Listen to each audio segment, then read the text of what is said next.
Kā atrast atšķirības starp diviem dokumentiem? Piemēram, tev atsūta darba līgumu.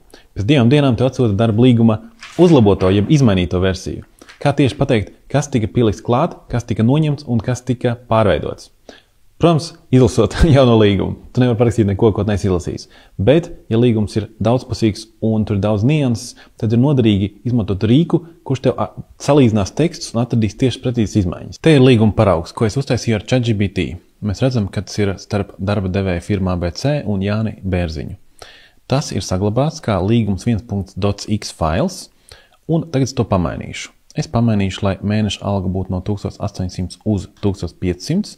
Darba laiks nedēļā būs 60 stundas. Es nomainīšu informāciju, ka darba alga tiek izmaksāta 5. datumā, precīzāk nodvēsīšu, un šeit es pielikšu papildus informāciju klāt, 6.2 punktā, ka darba devējs ir tiesīgs neizmaksāt algu, ja to nevēlas. Tagad es eksportēšu šo kā PDF failu un saglabāšu šajā pašā mapē. Tas būs līgums 2. Atveram mājaslapu drafttable.com. Nospiežam augšā Try Draft Table online. Te mums jāizvēlās vecākais fails un jaunākais fails. Labākais tas, ka viņi piedāvā salīdzināt dažādas formātus, piemēram, Word, PDF, PPT un TXT. Un šajā gadījumā es salīdzināšu dots failu ar PDF failu.